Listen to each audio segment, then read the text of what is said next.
Derecho, audioclase.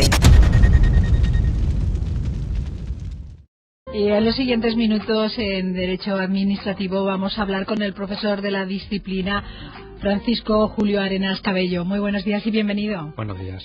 En primer lugar, ¿cuál es el contenido de la asignatura de Derecho Administrativo y en qué parte se estructura? La asignatura de Derecho Administrativo se estructura en 4 partes correspondientes a 4 asignaturas cuatrimestrales. La primera parte corresponde al Derecho Administrativo 1, que estudia las fuentes del derecho, en especial los reglamentos, y examina la organización del Estado y de las restantes administraciones públicas, que sean comunidades autónomas, provincias, municipios, administración corporativa, etc. Esta asignatura se imparte en el segundo cuatrimestre del primer curso de Derecho. La segunda parte corresponde al Derecho Administrativo 2, que se imparte en el primer cuatrimestre del segundo curso de Derecho. Estudia los actos y el procedimiento administrativo, las clases de actividad de las administraciones públicas, de policía, fomento, servicio público, actividad sancionadora. También examina la expropiación forzosa, la responsabilidad administrativa, los recursos y la jurisdicción contencioso-administrativa. Las 2 asignaturas, esto es Derecho Administrativo 1 y 2, representa lo que se denomina parte general. La parte especial viene integrada por las asignaturas de Derecho Administrativo 3 y 4 que se impartirán en el cuarto curso de Derecho en sus 2 cuatrimestres. En ellas se estudiarán la función pública, los contratos, los bienes públicos y en especial el urbanismo. Si nos centramos ahora en el contenido propio de la asignatura de Derecho Administrativo 1, debemos señalar que el alumno deberá conocer el derecho administrativo y su sistema de fuentes, en especial el reglamento como norma administrativa por excelencia. Esta materia se explica en los 3 primeros capítulos del manual del profesor Parada, en su tomo 1, parte general. Y la materia relacionada con los principios generales de la organización administrativa y las distintas administraciones públicas se recoge en la primera parte del tomo 2, Organización Pública, del profesor Parada, y el resto del tomo 1 se estudiará en Derecho Administrativo 2 del segundo curso, y la segunda parte del tomo 2 será estudiada en Derecho Administrativo 3 de cuarto curso. ¿Y cuál es el objeto del Derecho Administrativo?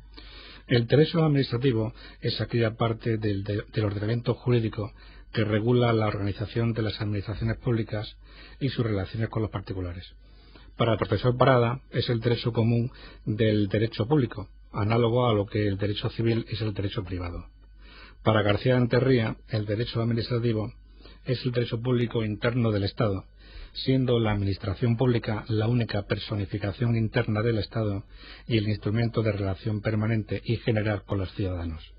El derecho administrativo es de naturaleza, asimismo, estatutaria, porque regula las relaciones de cierta clase de sujetos singulares o específicos agrupados bajo el nombre de administraciones públicas. El propio derecho mercantil tiende igualmente a ser considerado como un derecho de base subjetiva, de carácter estatutario, como derecho propio de las empresas mercantiles. Estos derechos estatutarios se diferencian, en cambio, de los derechos generales porque se refieren y se aplican a toda clase de sujetos, por ejemplo, el derecho civil. ¿Y cómo se relacionan los particulares o ciudadanos con la Administración? Pues se relacionan a través de múltiples y variadas formas. Las relaciones suelen ser muy intensas, pues la Administración, para nuestra suerte o desgracia, está muy presente en nuestra vida. Desde la solicitud de una licencia para edificar, la tramitación de una subvención o una beca para estudiar, o la imposición de una multa de tráfico. Obviamente, estas actividades se someten a un procedimiento administrativo creado al efecto que garantizará cuando proceda la audiencia del interesado. Ahora bien, a pesar de que está muy presente en nuestra vida la Administración, debe señalarse que últimamente existe un desplazamiento del derecho administrativo en favor del derecho privado, sobre todo cuando se observa el creciente número de sociedades y de entidades públicas sujetas al derecho privado, así como la laboralización del empleo público. Acaba de decir que los ciudadanos o particulares se relacionan con la Administración, pero ¿qué se entiende por Administración pública? Para el derecho administrativo, la Administración pública es una persona jurídica caracterizada por su condición de permanencia, que no cambia cuando se modifican los órganos o las funciones. Todas las relaciones jurídicas administrativas se explican porque la administración pública en cuanto persona es un sujeto de derecho que puede suscribir contratos, ser titular de un patrimonio y ser responsable de sus actos.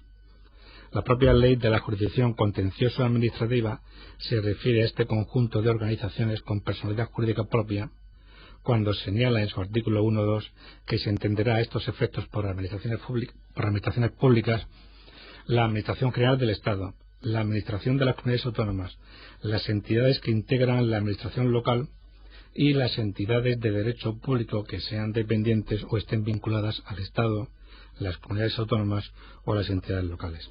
Es decir, que en la Administración Pública se integran, en primer lugar, la Administración del Estado, dependiente del Gobierno, con sus respectivos ministerios, Secretaría de Estado, sus secretarías, direcciones generales, subdirecciones, etc., y su organización periférica como las delegaciones del Gobierno.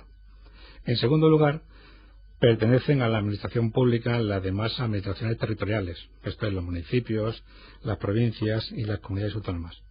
Y en tercer lugar, las distintas entidades de derecho público, como los organismos autónomos, entidades públicas empresariales, administraciones independientes, que dependen de todas ellas. A este respecto, hay que decir que existe un sinfín de organismos autónomos y entidades públicas empresariales. No obstante, el alumno comprenderá el alcance y contenido de dichas organizaciones cuando se pongan nombre y apellidos a alguna de ellas. De esta forma, el alumno podrá familiarizarse. Como ejemplos, podemos citar varios organismos autónomos que ejercen su actividad en régimen de descentralización funcional.